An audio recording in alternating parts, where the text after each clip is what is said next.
Les virus, un des sujets brûlants du moment. Entre les différents travaux qui sortent du bois, les confirmations de la fuite du laboratoire P4 de Wuhan et les récentes lois de l'administration Trump visant à interdire le gain de fonction, les suspicions autour du Covid et des autres virus vont bon train.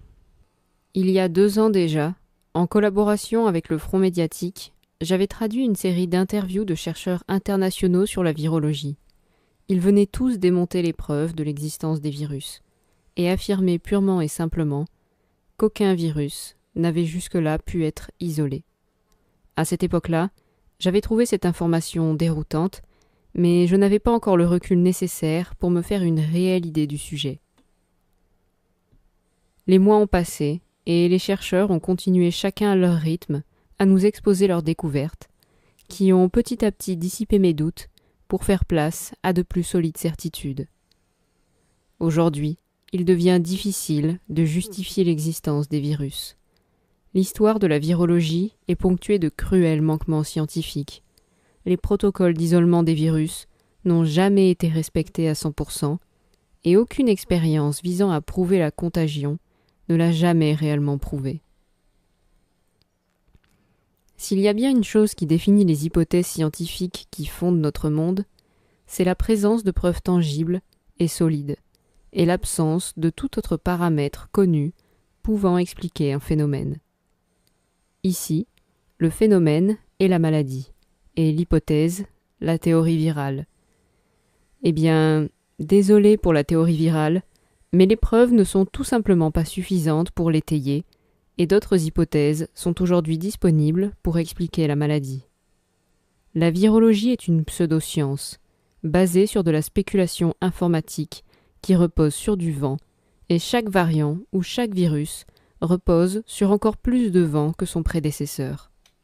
Je vous propose aujourd'hui de faire un tour d'horizon de l'affreux gain de fonction responsable de la pandémie de Covid-19, qui n'était en fait qu'une pandémie de tests PCR. Tests PCR qui, je le rappelle, n'ont jamais été conçus et ne peuvent pas confirmer la présence d'un agent pathogène entraînant une maladie. Pour ceux qui ne les ont pas vus et ne connaissent pas le sujet de la virologie, je vous encourage à aller visionner les interviews que j'ai traduites, la vidéo de Pierre Chaillot et la conférence de Félicien Menin sur le Front médiatique pour vous faire une meilleure idée, car sans les bases, vous trouverez ces hypothèses folles et dénuées de sens. La remise en cause de la théorie virale n'est pas qu'une question médicale, mais s'attaque à notre manière de considérer le monde dans son ensemble. La conscience toujours tournée vers l'extérieur, trop occupée à gérer toutes les stimulations qui nous entourent, nous nous sommes perdus dans d'hypothétiques ennemis invisibles, plutôt que de chercher les causes à l'intérieur, dans nos propres dysfonctionnements, ce que certains comme Claude Bernard ou Antoine Béchamp appelaient le terrain. Nous pourrions en parler encore longtemps, mais je vous laisse à présent en compagnie de Samantha Bailey, une médecin néo-zélandaise. Cette vidéo est une compilation de 2 de ses vidéos. Et vous allez découvrir à quel point le gain de fonction est une arnaque scientifique. Entre torture de furet et faux postulats, bon visionnage à tous. L'une des questions qui m'a été posée à plusieurs reprises ces derniers temps concerne la recherche sur le gain de fonction et les fuites présumées des laboratoires de virologie. Si vous connaissez Virusmania, dont vous avez entendu parler dans mes vidéos sur l'isolement des virus, vous vous êtes peut-être rendu compte que ce n'est pas quelque chose qui nécessite d'autres explications. Cependant, même pour certains de mes téléspectateurs et lecteurs réguliers, cela a créé une certaine confusion, et je reçois des emails à ce sujet presque tous les jours. Cette vidéo répondra donc aux questions sur le gain de fonction, et je résumerai ce que je pense qu'il se passe, ou peut-être plus précisément, ce qui ne se passe pas. What do we mean by virus isolation or virus purification? These are jargon words in virology, and they're not very precise. They mean different things to different people. Des virus militarisés avec des protéines spike mortelles modifiées, des laboratoires de virologie secrets opérant dans des régions inaccessibles du monde. La création de l'hépatite, du VIH, du SRAS, des supervirus. Cela semble dramatique, mais qu'y a-t-il derrière tout cet enfumage? Y a-t-il un feu ou est-ce juste une illusion? Cela vaut la peine de gratter sous la surface et de revenir aux fondamentaux. Maintenant, soyez patients, car avant de disséquer l'histoire du gain de fonction, je pense qu'il est très important de définir le contexte. En guise d'introduction, nous devons rapidement établir la réelle définition d'un virus. Essentiellement, il s'agit d'une minuscule particule avec une enveloppe protéique à l'intérieur de laquelle se trouve du matériel génétique, qui peut être de l'ADN ou de l'ARN, mais il y a plus que cela. La particule doit être infectieuse, c'est-à-dire qu'elle peut infecter une cellule hôte, se répliquer, provoquer une maladie et potentiellement se transmettre à d'autres hôtes. Comme je l'ai expliqué dans ma vidéo La vérité sur l'isolement des virus, les définitions utilisées par les virologues sont souvent incohérentes.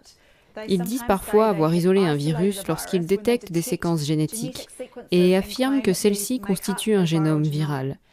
Le problème est qu'un examen de leur méthodologie révèle qu'ils n'ont jamais prouvé que le matériel génétique provenait de l'intérieur d'un virus. Ils détectent simplement des séquences provenant d'échantillons cliniques bruts et de cultures virales, qu'il serait plus juste d'appeler cultures tissulaires, car la présence de virus dans ces échantillons est spéculative. I'm not quite sure what's behind your question about isolation. L'autre problème avec la soi-disant identification des virus, ce sont les images qui nous sont présentées. Tout d'abord, il y a ces types d'images, qui sont des images générées par ordinateur et qui sont en réalité l'expression d'un artiste. Ensuite, nous passons aux véritables micrographies électroniques de ce qui semble être des coronavirus. Sauf qu'il y a un petit problème. Les images que je viens de vous montrer ne sont pas un coronavirus célèbre, car ces images proviennent en fait de biopsies rénales d'avant l'ère Covid.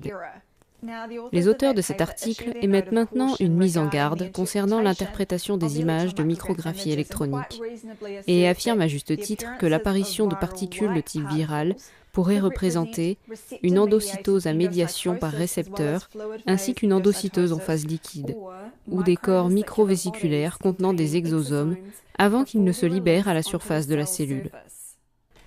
En gros, cela signifie que les processus qui se déroulent dans la cellule n'ont rien à voir avec des virus ou une infection. Jusqu'ici, tout va bien.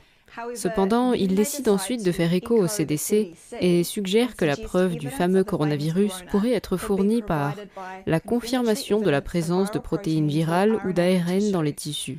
Il cite un article de 2004 intitulé « Caractérisation ultrastructurelle du coronavirus du SRAS », qui se rapporte à la soi-disant épidémie de SRAS en 2003.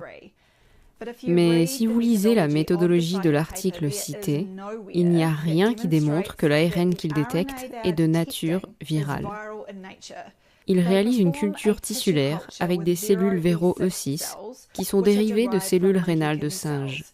Avec cette culture, il rapporte avoir détecté 2 séquences d'ARN qui seraient spécifiques au SRAS1. L'une des séquences mesure 325 nucléotides et l'autre 625 nucléotides.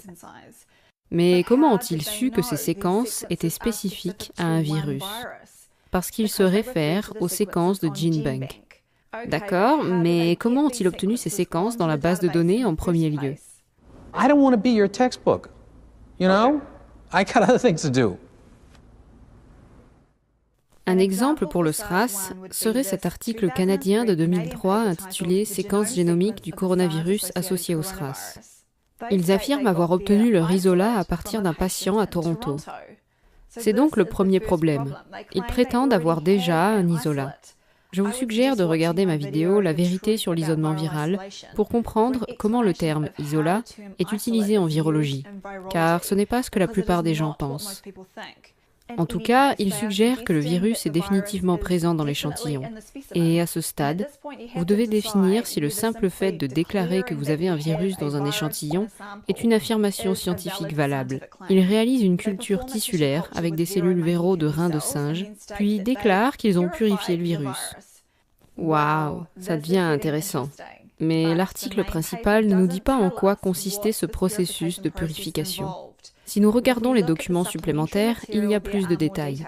À aucun moment, ils n'ont obtenu de micrographie électronique pour confirmer qu'ils avaient purifié de véritables virions. Au lieu de cela, ils ont centrifugé le matériel de culture tissulaire Véro, puis, dans un acte de foi, ont conclu qu'ils avaient 55 nanogrammes d'ARN viral purifié, à partir desquels ils pouvaient commencer à assembler le soi-disant génome viral. C'est un point crucial sur lequel beaucoup de gens semblent s'être enlisés. Je vais donc souligner son importance. Avec ce type de méthodologie, comment a-t-on établi que les séquences génétiques détectées provenaient de l'intérieur d'un virus ? Il y avait des milliards de fragments génétiques dans les cultures tissulaires, y compris des cellules de singe, de sérum fœtal de veau, et ensuite l'échantillon de tissu broncho-alvéolaire du patient, qui contient toutes sortes de matériel hôte, ainsi que potentiellement d'autres organismes tels que des bactéries. On entend parfois dire que le processus de purification est trop difficile. Mais pourquoi ne devrait-il pas être effectué ? Et pourquoi des chercheurs affirment-ils avoir purifié des virus alors qu'ils ne l'ont manifestement pas fait ? En 1972, des chercheurs purifiaient des particules qu'ils prétendaient être des virus et le confirmaient par microscopie électronique. Ils ont utilisé la centrifugation en gradient de saccharose pour concentrer leurs particules et en regardant leur micrographie électronique, on dirait qu'ils ont fait du bon travail. Cela compte-t-il comme une purification de virus ? Je ne pense pas. Car n'oubliez pas que la définition d'un virus est que la particule doit être infectieuse et qu'elle peut infecter un hôte, se répliquer, provoquer une maladie et potentiellement se transmettre à d'autres hôtes. Cet article dit qu'ils ont commencé avec des cultures cellulaires chroniquement infectées par des virus tumoraux à ARN sélectionnés. Mais comment a-t-on établi que ces particules sont des virus ?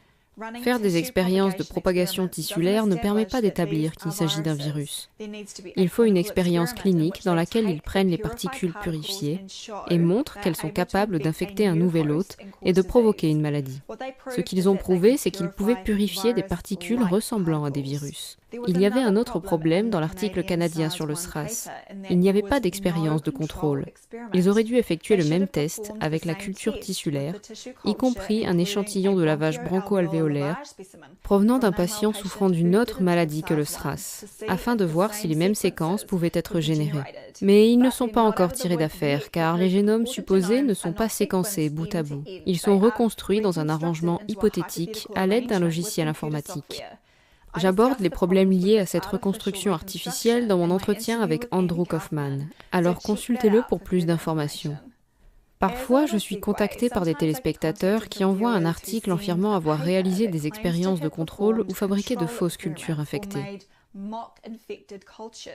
En voici un exemple typique qui affirme montrer des cultures de cellules véro et un contrôle négatif, qui n'a pas les critères d'une expérience de contrôle, car ils ne disent même pas ce qu'ils en ont fait.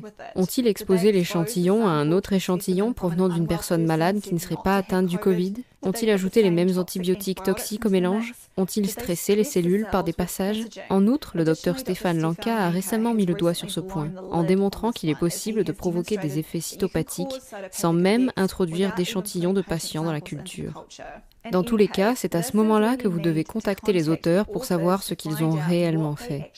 Beaucoup d'entre vous le savent, notre équipe de Virusmania aime aller au fond des choses.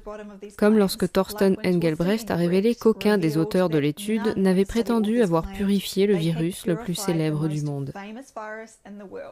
Quoi qu'il en soit, si vous comptez m'envoyer ces articles, essayez d'abord de voir avec les chercheurs et les auteurs ce qu'ils ont réellement fait. Mais qu'est-ce que le gain de fonction ? Le gain de fonction est le processus qui modifie un organisme de manière à augmenter la transmissibilité ou la maladie chez les espèces affectées. Si j'ai bien fait la première partie de la vidéo, vous avez peut-être remarqué qu'il y a un problème majeur. Ne devrions-nous pas prouver que nous avons réellement un organisme avant de pouvoir le soumettre à un gain de fonction ? La recherche virologique sur ce qu'on appelle le gain de fonction existe depuis un certain temps. Bien que pour quelque chose qui consomme apparemment des millions de dollars, elle ne semble pas avoir beaucoup de succès.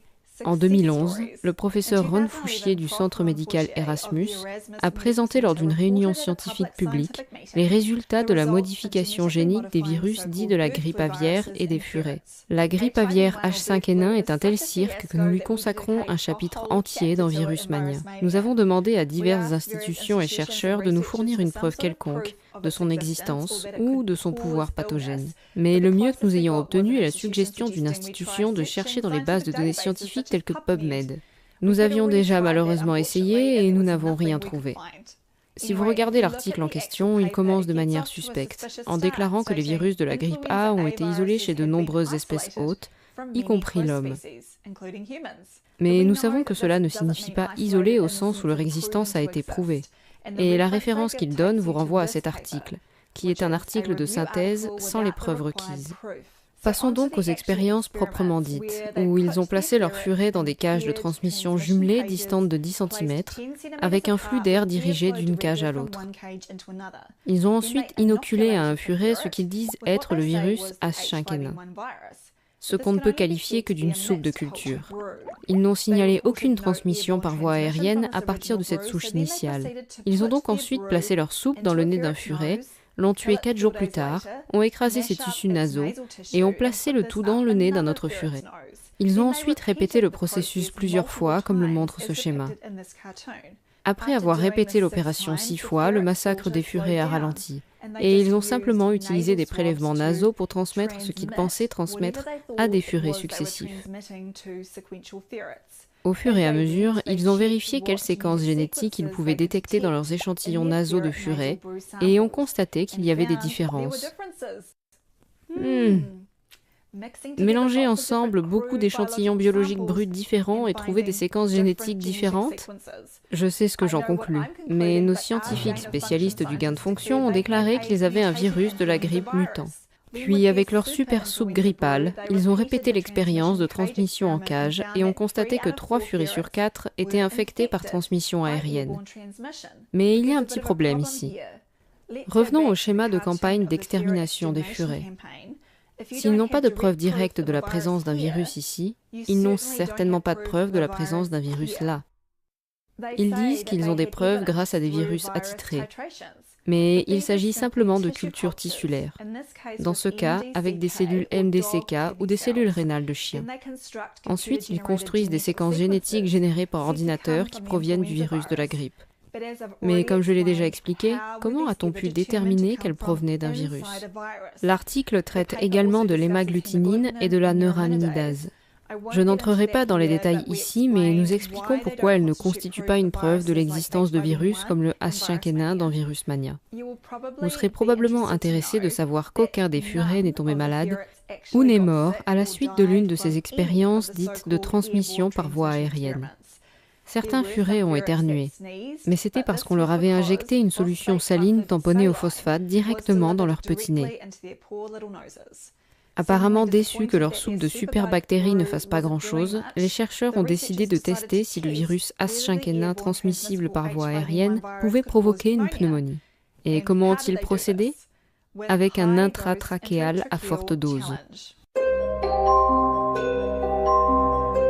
6 furets ont reçu 3 ml de soupe de culture injectée dans leur trachée.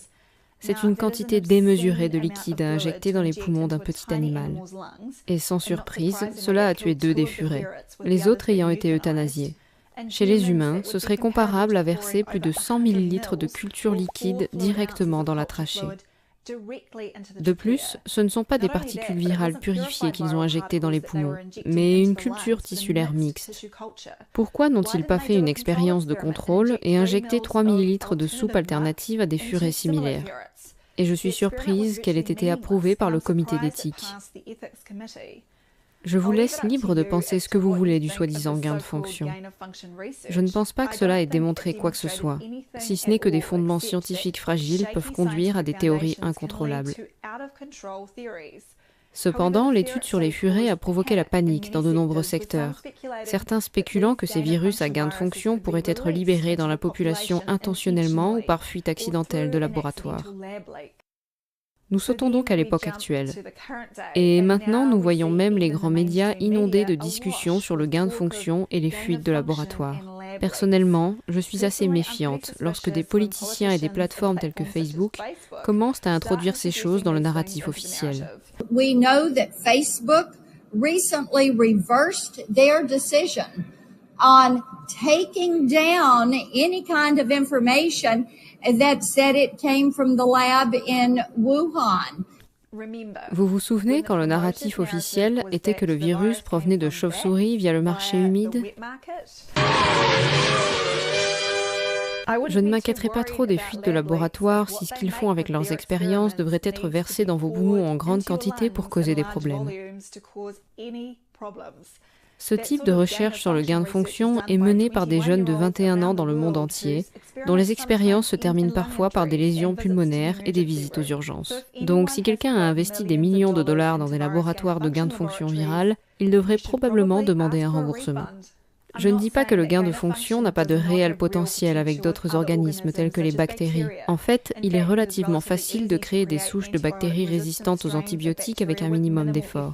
Ces souches sont déjà apparues à la suite d'une surutilisation d'antibiotiques chez les personnes et les animaux qui n'en ont pas besoin. Elles ne posent toujours pas de problème pour la grande majorité des humains sur la planète, mais ces souches sont préoccupantes pour les personnes à risque. Une fois que vous aurez compris qu'il existe de gros problèmes avec les techniques fondamentales de la virologie moderne, vous poserez rapidement des questions sur la notion de gain de fonction. Si vous ne l'avez pas vu, vous souhaiterez peut-être regarder ma vidéo « Les secrets de la grippe » pour voir ce qui s'est passé lorsqu'ils ont essayé de transmettre la grippe lors d'expériences sur des humains au milieu de ce qui était considéré comme l'épidémie la plus meurtrière au monde. Spoiler, il n'y a pas eu de transmission. Et peu importe à quel point une expérience semble compliquée, souvenez-vous que tout revient à des définitions simples. À vous de juger si elles sont respectées. Project Veritas a récemment rendu public des documents suggérant que des recherches sur le gain de fonction ont été menées en secret, malgré un déni au plus haut niveau. Est-ce la preuve irréfutable qu'un virus s'est échappé d'un laboratoire et est à l'origine du Covid-19, comme il le suppose? J'ai déjà expliqué pourquoi le gain de fonction des virus est absurde dans ma vidéo « L'enfumage du gain de fonction ».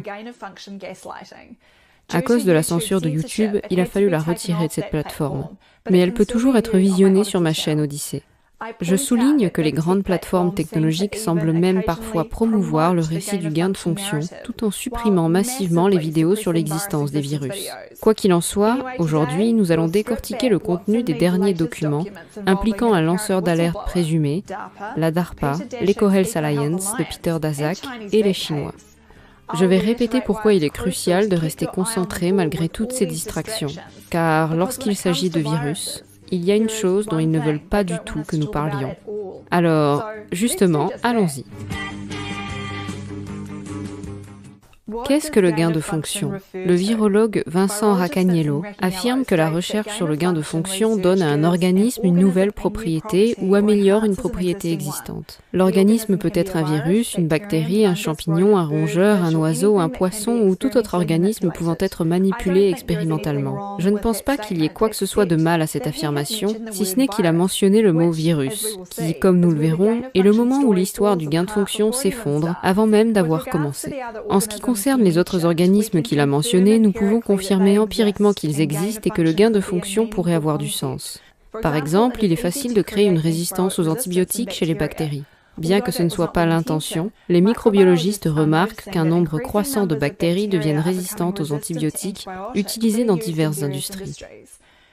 Il serait donc relativement facile de créer une bactérie super résistante en laboratoire. Je ne suis pas pour l'utilisation d'antibiotiques dans la plupart des cas et je pense qu'il faudrait en réduire l'usage. Mais même si des bactéries résistantes apparaissent, cela ne poserait pas de problème pour la grande majorité des humains. Car tout dépend du terrain, même si ce que je viens de dire peut énerver des fans de la théorie des germes. Quoi qu'il en soit, revenons à la recherche sur le gain de fonction des virus. Par définition, un virus est une particule constituée d'un génome entouré d'une enveloppe protéique qui peut parasiter une cellule hôte. Et dans ce cas, la particule serait le SARS-CoV-2, qui provoque une maladie connue sous le nom de Covid-19. Qu'il soit libéré intentionnellement ou accidentellement, les partisans de la fuite de laboratoire affirment que Fauci et compagnie finançaient des recherches sur le gain de fonction des coronavirus dans des endroits tels que l'Institut de virologie de Wuhan. Cependant, comme pour les brevets qui auraient été déposés pour des coronavirus présumés ou les documents secrets qui auraient été divulgués, le simple fait d'écrire quelque chose ne signifie pas que cela correspond à la réalité, ou même que cela est biologiquement plausible. Malheureusement, la fausse piste du gain de fonction peut se propager assez rapidement, car, comme tout attrape-nigo, il détourne l'attention des questions fondamentales. Pour commencer, qu'ont réellement accompli ceux qui proposent le gain de fonction? Toute l'histoire implique encore l'invention d'une maladie fictive qui peut être expliquée en rebaptisant d'autres maladies et en qualifiant de cas des personnes en parfaite santé. Alors, que nous apprennent les différents documents concernant la DARPA, l'EcoHealth Alliance et l'Institut de virologie de Wuhan? Tout d'abord, il y a une lettre du major Joseph Murphy, ancien membre de la DARPA dans le corps des marines des États-Unis, envoyée à l'inspecteur général du ministère de la Défense. Pour moi, la lettre est un curieux mélange de faits et de fiction. Il fait référence à la proposition d'EcoHealth Alliance à la DARPA concernant des expériences avec de prétendus coronavirus de chauve-souris et affirme que malgré les démentis officiels, le travail est en cours. Cependant, cela n'a rien à voir avec la question de savoir si les virus existent, comme je l'expliquerai bientôt lorsque nous examinerons le document. Murphy affirme que le SARS-CoV-2 est une création synthétique avec une protéine spike insérée dans une ossature recombinante du SARS-CoV de la chauve-souris. Bien que je sois d'accord que la protéine spike et ses séquences, qui ont des antécédents de brevets, sont des créations synthétiques, je n'ai jamais vu de preuve directe qu'elles font partie d'un virus. En fait, l'existence du SARS-CoV-1 en tant que particule complète n'a jamais été démontrée non plus. Comme je l'ai expliqué précédemment dans ma vidéo, qu'est-il arrivé au SARS-CoV-1 ? Il poursuit en disant que le virus synthétique s'est répandu rapidement parce qu'il était aérosolisé et pouvait donc infecter efficacement les chauves-souris dans les grottes. Intéressant, mais toutes les expériences que j'ai examinées ne parviennent pas à démontrer la transmission par aérosol de quoi que ce soit d'autre que des fragments génétiques, qui sont détectés par PCR et sont ensuite présentés comme des virus. Par exemple, cet article de 2021 prétendait que le SARS-CoV-2 était aérosolisé par des singes. Cependant, leur méthodologie révèle qu'ils ont versé 4 ml d'une soupe génétique censée contenir le virus directement dans les poumons du singe. Soit dit en passant, 4 ml de n'importe quoi est une énorme quantité à verser dans la trachée d'un petit singe. Ensuite, ils ont prélevé l'air de leur souffle expiré aux jours 2, 4 et 6 et ont effectué un PCR sur des séquences sélectionnées jusqu'à 45 cycles. Et hop, les 2e et 4e jours, ils ont pu détecter certains des mêmes fragments génétiques qu'ils avaient introduits dans leurs poumons. Nous y revoilà, vous voyez le problème? Rien de tout cela ne nécessite l'existence d'un virus. Les singes expiraient simplement ce qui avait été introduit dans leurs poumons. Le titre, qui prétend que les singes ont été infectés, est tout aussi trompeur. Aucun d'entre eux n'a été infecté par quoi que ce soit, et encore moins par le prétendu CoV-2. Ont-ils effectué une expérience de contrôle comparatif? Bien sûr que non, cela aurait tout gâché. Le major Murphy poursuit en disant que la maladie Covid-19 se résout facilement avec un traitement précoce qui inhibe la réplication virale. De quelle maladie parle-t-il ici? Il faut se rappeler que le Covid-19 lui-même est un simulacre d'état clinique. La seule exigence est le résultat d'un processus PCR qui ne détecte pas de virus. Il amplifie simplement des séquences génétiques sélectionnées. Il n'a aucune signification diagnostique établie pour la personne, ou la papaye, ou tout autre échantillon prélevé. Tout cela a été expliqué en 2020 dans une autre de mes vidéos censurées par Big Tech, intitulée « Qu'est-ce qu'un cas de Covid-19 ?»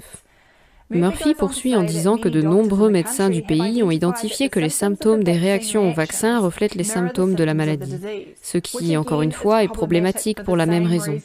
À quelle maladie clinique fait-il référence? Tous les nouveaux problèmes proviennent des vaccins, car c'est la seule preuve directe que nous ayons de la façon dont les protéines spike et les composants non biologiques pénètrent dans l'organisme. Par conséquent, la seule arme biologique artificielle dont nous pouvons confirmer l'existence est celle des injections. Le concept de virus reste limité aux séquences génétiques et aux bases de données hypothétiques, aux techniques de détection moléculaire et aux expériences indirectes en laboratoire.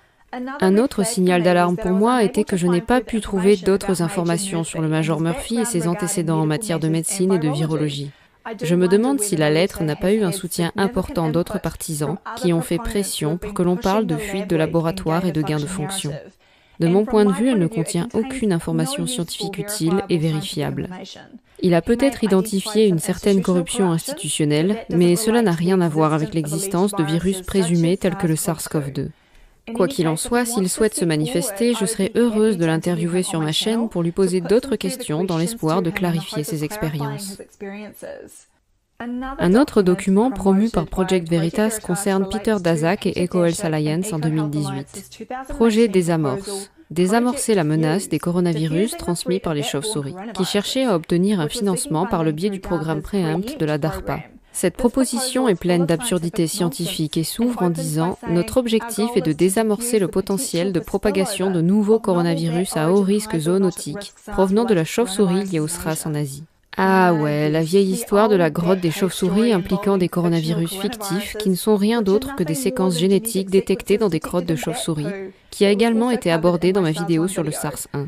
Cette erreur n'empêche pas Daszak et compagnie de prétendre frauduleusement avoir publié des preuves directes de la transmission du nouveau coronavirus du SARS à des personnes dans la province de Yunnan en Chine, et que les virus constituent un danger clair pour nos militaires et pour la sécurité sanitaire mondiale. Tout cela semble assez effrayant, mais pour 14 209 245 $, Daszak et son équipe peuvent apparemment résoudre ce problème pour nous. La proposition dit qu'ils séquenceront les protéines Spike et feront de la rétro-ingénierie pour les retransformer en virus, pour infecter des souris humanisées et définir sa capacité à provoquer une maladie semblable au SRAS. Eh bien, il est possible de concevoir une protéine Spike, comme nous l'avons vu avec les vaccins géniques, mais il n'a jamais été prouvé qu'elle faisait partie d'un virus pathogène. Et en ce qui concerne mes études, parlons-nous des expériences similaires présumées sur le SRAS, qui ne sont que des exemples de mauvais traitements infligés aux animaux avec des méthodes anti-scientifiques. Lorsque la méthodologie est examinée, ils comptent sur le fait que le lecteur ne soit pas capable d'interpréter les articles auxquels ils font référence. Par exemple, dans la partie D du plan technique, ils disent « Depuis 14 ans, notre équipe a mené une surveillance du Covid et des populations de chauves-souris dans le sud de la Chine. » Ce qui a permis d'obtenir plus de 180 SARS-CoV uniques et environ 10 000 échantillons. En fait, ce qu'ils ont, ce sont des séquences in silico hypothétiques créées à partir de millions de fragments génétiques trouvés dans les excréments de chauves-souris. Il n'y avait aucune preuve que l'un de ces prétendus génomes existe dans la nature ou s'il existe, qu'il ait quoi que ce soit à voir avec des virus. Il y avait cette photo ridicule montrant des particules qui avaient été produites en laboratoire après l'administration d'une double dose de 3 antibiotiques en plusieurs passages de la culture tissulaire. Leur idée de purification semble plutôt douteuse, et la nature virale des particules de l'image n'a jamais été démontrée. Un contrôle comparatif de cette partie de l'expérience brille également par son absence. L'ensemble du discours de vente d'Eco Alliance repose donc sur l'affirmation selon laquelle tout cela est fondé scientifiquement, et que les coronavirus pathogènes existent et sortent des grottes à chauves-souris. Pour moi, cela ne tient pas la route sur le plan scientifique. Les documents montrent que la DARPA a officiellement rejeté le projet, mais que cette prétendue recherche ait continué ou non n'a aucune importance sur le plan scientifique, car il n'a pas été démontré qu'ils travaillent avec de vrais virus. Daszak et compagnie reçoivent déjà des centaines de millions de dollars de financement. Ils continueront donc bien sûr leur marketing anti-science s'ils peuvent obtenir 40 millions de dollars supplémentaires. N'oubliez pas que c'est le même type qui a dit en 2015 « Pour maintenir la base de financement au-delà de la crise, nous devons sensibiliser davantage le public à la nécessité de disposer de contre-mesures médicales telles qu'un vaccin contre la grippe ou le coronavirus. Les médias sont un facteur clé et l'économie suit le battage médiatique. Nous devons utiliser ce battage à notre avantage pour aborder les vrais problèmes. Les investisseurs réagiront s'ils voient des bénéfices à la fin du processus. » Ce qu'ils ne veulent pas que vous sachiez, c'est qu'il n'y a aucune preuve directe que les virus pathogènes existent et provoquent des maladies chez l'homme. Dans notre livre Virus Mania, nous expliquons pourquoi cette industrie de plusieurs milliards de dollars qui peut être utilisée pour contrôler le monde compte sur la croyance du public en un narratif viral. Si le public croit effectivement aux mensonges de la virologie, alors des pandémies sans fin l'attendent. L'arnaque du Covid-19 et la guerre contre l'humanité ont montré jusqu'où le mensonge peut être poussé. Une fois le spectacle du Covid-19 terminé, un autre virus attendra dans les coulisses, à moins que les gens ne se rendent compte que le roi est nu. La révélation apparente de ces documents récents ne change en rien ce que nous savons de la nature et de l'état des preuves scientifiques. Je suis sûre que nous verrons d'autres distractions autorisées à l'avenir pour ramener les masses dans le rang, lorsqu'elles s'ennuieront ou se méfieront de l'intrigue. S'il y a une chose que j'ai apprise au cours des 2 dernières années, c'est que Big Tech supprime les documents sur l'existence des virus plus que toute autre chose. C'est pourquoi je ne peux même pas télécharger ceci sur ma chaîne YouTube. Alors n'hésitez pas à continuer à en parler et à rallier le plus de gens possible à votre cause. Merci à tous d'avoir regardé cette vidéo. Si vous avez apprécié mon travail et si vous souhaitez me soutenir pour me permettre de rester indépendante sur ma chaîne Jeanne Traduction, n'hésitez pas à vous rendre sur Tipeee ou Libérapay. à mettre un pouce vers le haut, un j'aime ou à partager cette vidéo. Vous pouvez également vous rendre sur mon site jeannetraduction.com où vous retrouverez toutes mes vidéos classées par thème dans l'onglet vidéo en haut du site. Ou si vous souhaitez collaborer avec moi pour une production vidéo ou une traduction, vous retrouverez l'onglet Contact également sur mon site. Ensemble, donnons une voix au monde de demain. Merci à tous et à très bientôt.